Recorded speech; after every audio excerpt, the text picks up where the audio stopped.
Welcome to Grace Among Us, the podcast where we unearth the many faces and places of grace and share stories of the power of grace in our human lives. Our desire is that this will inspire you to see grace in your own life and share it with others. Hello, welcome to Grace Among Us. My name is Carri and I am a mindset coach and I help people make space and enjoy the ride. And I have my dear friend here, Ebony Gilbert. Good day, Carrie. How are you today? Good. Good to be here with you today. I am excited to talk about grace once again and looking forward to this conversation. It's a Friday for us today. Yeah, And a little different. It is a little different. A wonderful way to end the week and go into the weekend. So let's get into it. All right. So, grace and protection. Let's just get right to it. Yeah, let's do it. Okay. So we have a little chat beforehand. Sometimes it's questions, sometimes it's a topic, and today we begin with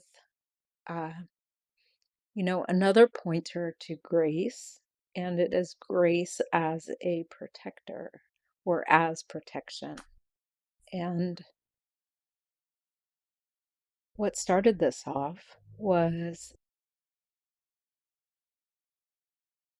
I am going through a unraveling of sorts, or a closing of a chapter with the death of my son's father. There's a lot around that. There's a lot around it. There's a lot of history around it. There's a lot of personalities around it. And there are a lot of stories around it. Many people, just like if there were 6 of us that were going to see that and a car accident happened. And if you asked each one of us what happened, we would all have a little bit different perspective. Sometimes it's because of where we are geographically. Sometimes it is because of where our attention is. And often it's based on, we see how we are based on our own experiences. So there is a lot of that going on. It's like there was there was a situation and everybody's got a different perspective. And when I touch on, invite in, walk in grace, I have the ability to remember that and to be able to give grace and also receive grace. Meaning, sometimes people have a story about the situation that may be hurtful or feels hurtful or can put me on the defense if I so choose, or is just plain not true, right? However, I can get all caught up in that when it's just me, myself, and I. I can push against it. I can defend against it. I can get up on the rooftop and say, that's not true. It's really this way. And I've learned over time that nobody wins. Nobody wins in that situation. So this idea of when I invite grace in, I can be in the midst of it and still have the eyes to see that it's not always as things seem. I hope does that make sense? Yeah, I think so. You put your grace glasses on. Yes, these ones. Yeah. Yes. Grace glasses on. Set your sights, your perspective changes. You made an interesting observation. And I think we all know it, but we don't really talk about it. The car accident, 6 different people see it. I've never been in a horrible car accident, but I've been riding in the car with someone who has been in a horrible car accident before. We're driving along. We both pass an accident on the road. My reaction is, oh God, I hope they're okay. And I keep going. The other person's reaction was traumatic. And they saw things that I didn't see, that I just flat out did not see. That doesn't mean it wasn't there. I didn't see it because I think when we read stories and we see things, we insert details based on our past and how we've seen similar situations before, right? Yeah. I don't have any personal connection to that type of situation. I've only seen it or heard about it third party. So I didn't see it and see trauma. I didn't see it and feel, well, I saw the trauma, but I didn't feel the trauma. I didn't see that the passenger side door was removed. I didn't see all the things this person saw because they were able to fill it. Who knows if they were filling in the blanks or they saw it or not, but it was their reality. So is my truth different from their truth? Probably not. Right. We're just seeing it differently.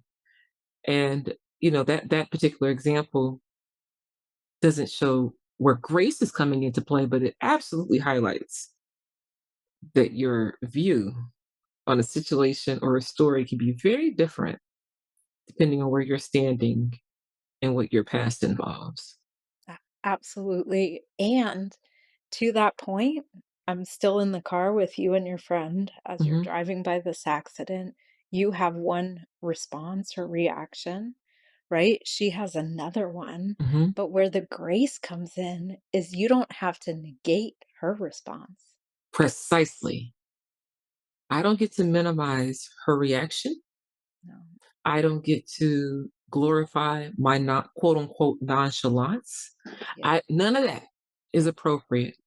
I can show grace and recognize that we are different in what we see, even though we saw the exact same picture. Yes.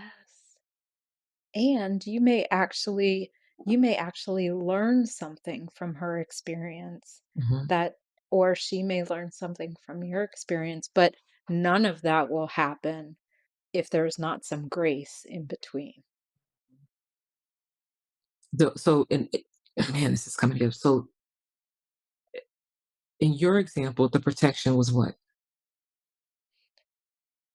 The protection was being able to step back far enough Hmm. and to know that this is for me. We're all God's children. Hmm. We're all loved the same. And that with grace, I can have understanding that it may be somebody hurt from many different things that are creating or see a story that I just don't see.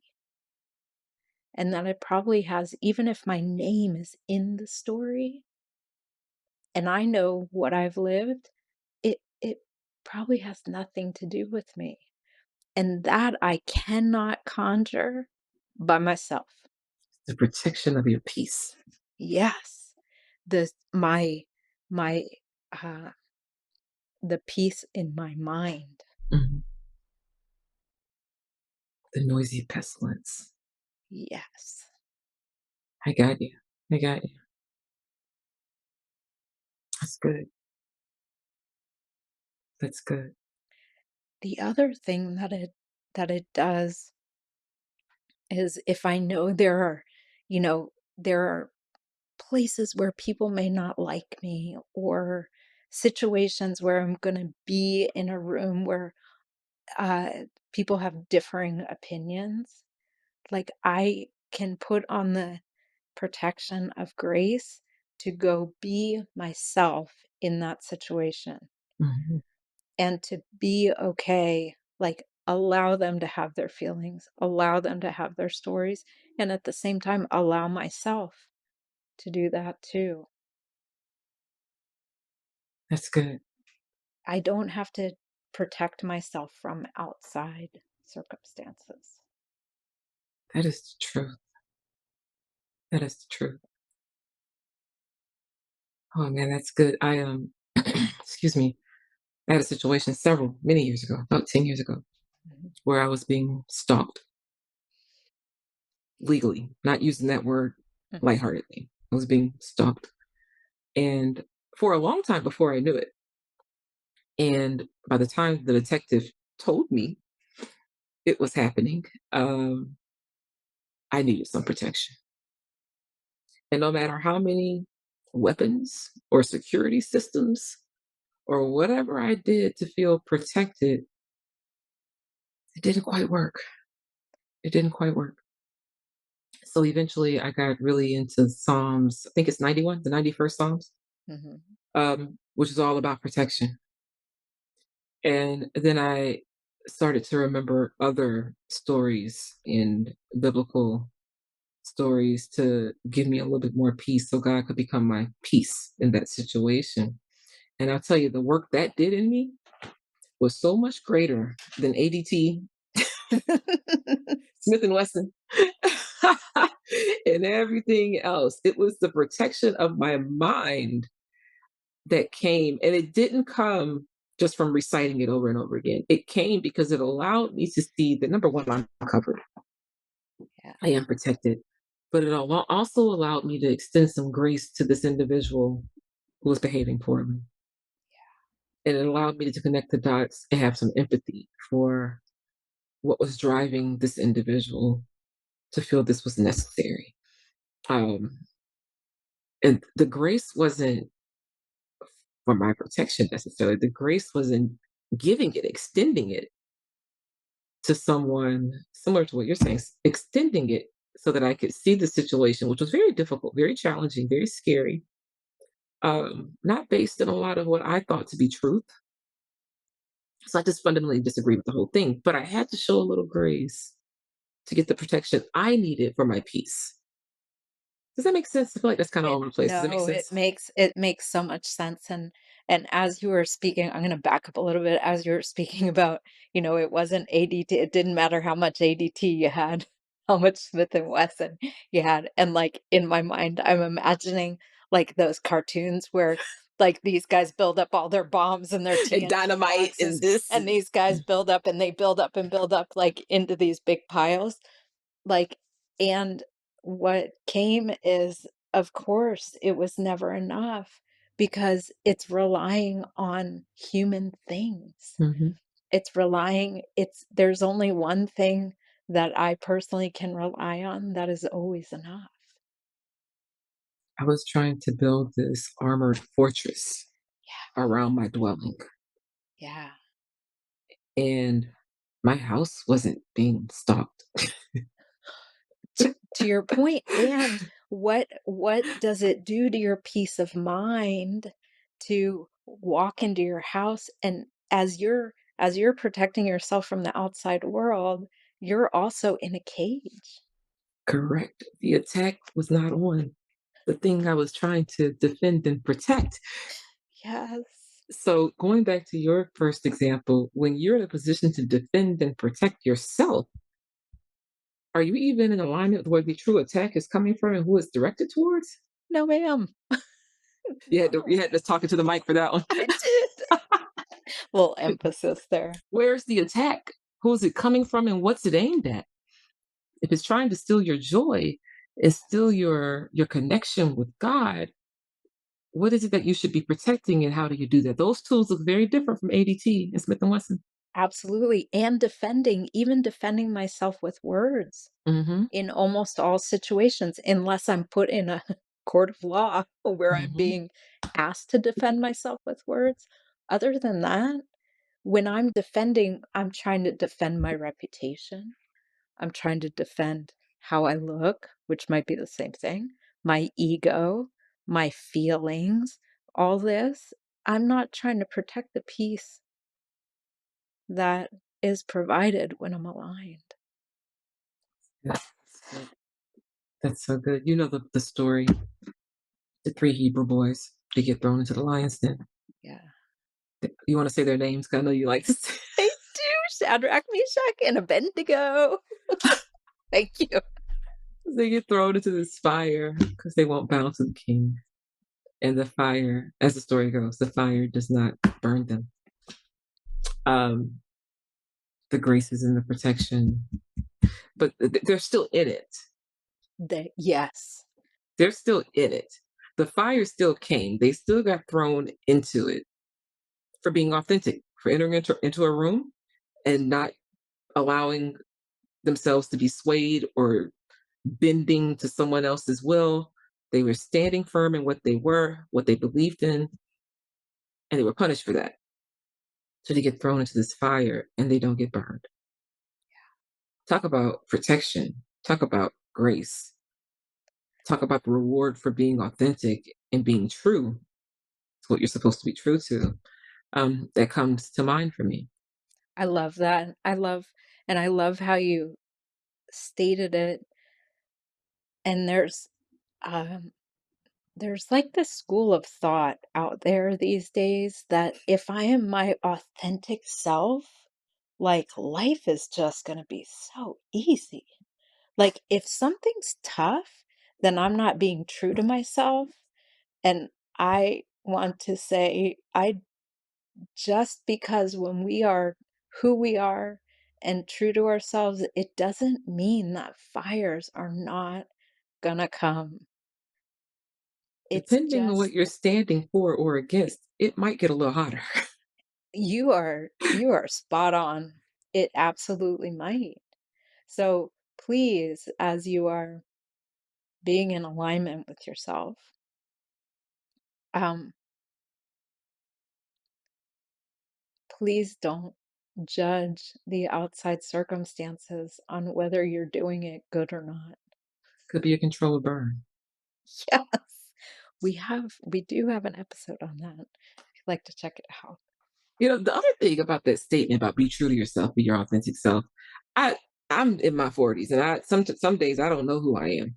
Who is authentic Ebony? I don't know. Yesterday I might have been vegetarian. Today not so much. Like I'm not always sure if my feelings are guiding me in the right direction. I know who I am, but sometimes my knowing and my feeling don't connect. And that's when I need the protection of my mind to not get in conflict between feelings and knowing, because they don't always align. Um, so that be true to yourself, be your authentic self. I'm going to show up as that every single day. And to your point, I can't base the authenticity of the day on whether or not the arrows are being thrown or the fires are coming. Mhm. Mhm. That can't be the measure. Yeah. It just simply can't. And then I have to be a little bit flexible about what my thoughts and my feelings are telling me. Sometimes my feelings are fibbers. Sometimes they are. And let's go all the way back to the car accident Mhm. and driving by. Uh, is that on my end or your end? It sounds like Buster. It does. Okay. Well, hello, folks. That's Buster in the background. We're gonna Hello, keep Buster. going. Um, if you're in the car and the person who's been in a terrible accident is looking at this accident, Mhm. some of the feelings that are arising are way out of proportion based on their experience, which Mhm. is direct to your point. Sometimes our feelings are they're not facts. It's so true. I like a lot of comedy. I go to comedy shows. I watch a lot of comedy specials, and I usually watch them with a group of folks because it's much more fun that way. It's amazing the things that are said in comedy specials that are offensive to some people in the room and that other people find hilarious. One way or the other, one extreme or the other, based on your exaggeration of the feeling that that particular statement brings out in you. You know, um, it's interesting. It's very very interesting. So can you so yes, you're absolutely right. What's funny to some people is not funny to another person. And when can you think of a time where your feelings are out of proportion? Like, how do you come back to that truth or that authenticity? Or do you even know when your feelings might be fibbing to you a little bit? I'm very sensitive about all things related to healthcare. I work in healthcare. I've worked in healthcare my entire career in one segment or another. And I've had my own health challenges, very severe health challenges. So anytime a comment is made in the grocery store, in a comedy special, there are just certain things that my ears key up to. Cancer, and I'm like, oh, what are they about to say? Uh, Government programs. Oh, what are they about to say? That I'm just immediately hypersensitive in those moments. And my reaction can be big internally because I immediately feel like, oh, they're picking on me. Mm. This is about me. These folks don't know me. They have no idea that what they're saying connects to something deep inside of me. And the way I kind of get back on track is to literally say, this is not about you. It's not about you. And would me reacting in this moment have more value than me? Two options. Would it have more value than me, one, responding instead of reacting, something a little more thoughtful, or just keeping my mouth closed because it wasn't about me to begin with? Does my silence weigh more than the response? And does the response weigh more than the silence or the reaction? The reaction always loses, by the way. It never wins. That's never number one on the list. I'm in full agreement. Never wins. But is there an opportunity to engage in a dialogue and connect with someone about why this might be offensive to someone else, and perhaps we should rethink how we phrase these things? Is there an opportunity to reframe? Um, and that's not always appropriate. And if it's not, opt for silence. But my immediate go-to is be quiet, be still, be still. It's not about you. It's not about you. And if it's bringing up all kinds of stuff in me, I need to work on that in me.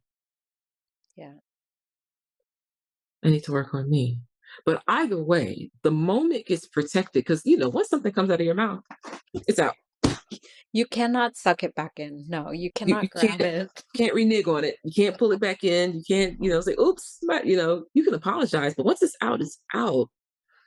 So you mentioned your reputation earlier. You can ruin your whole reputation by what comes out of your mouth Yeah, in a moment of reaction, trying to defend yourself in a situation that wasn't even designed to attack you.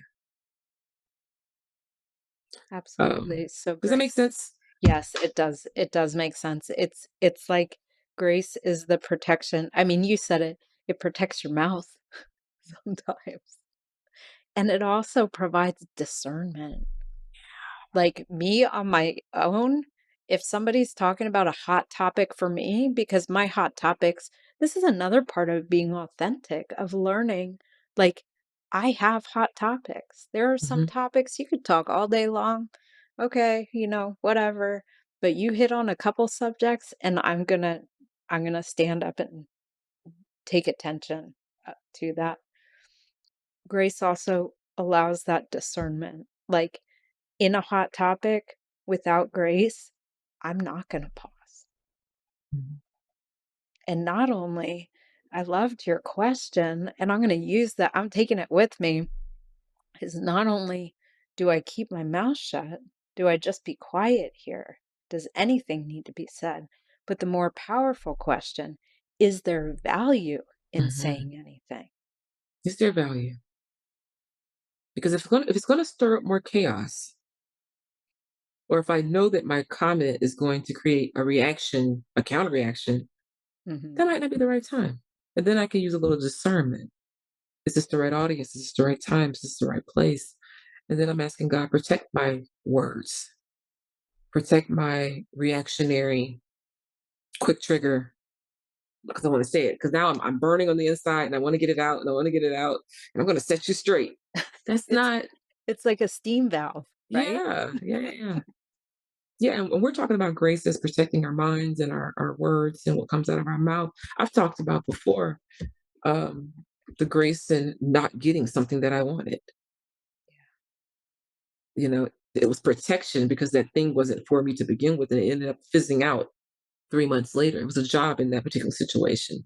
So the grace as protection is really, really pretty broad, and you can apply it pretty much a vast, deep breadth of situations and issues we go through every day, our mouths, our minds, our peace, um, our careers, our choices, the gossip, Hmm.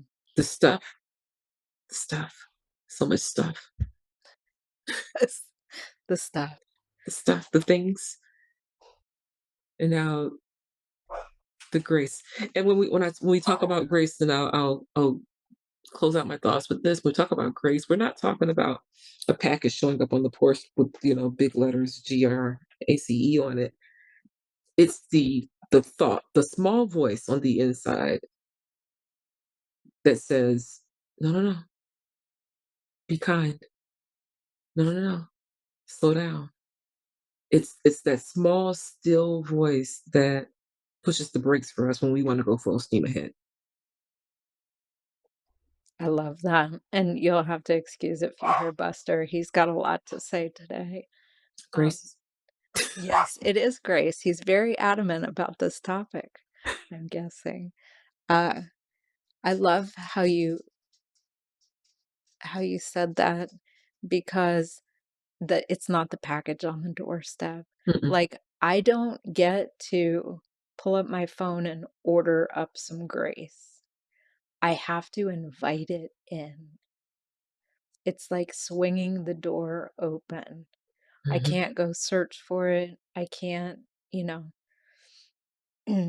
put in my DoorDash for it. And part of that is being willing, being still, stepping back and just inviting it in. So I think we've poked at a couple different avenues of grace as protection. I think so. I mean, I had another thought. I said it was my last one, but I got another one. Oh, good. I used to watch a lot of crime documentaries, Hmm. and then I became this conspiracy theorist because Mm. everybody I saw who didn't fit my profile, they had to be a serial killer. They had to be a bank robber. They had to be. Something's not right. I don't trust it because that's what I was filling myself with. Yeah. Okay. Yeah.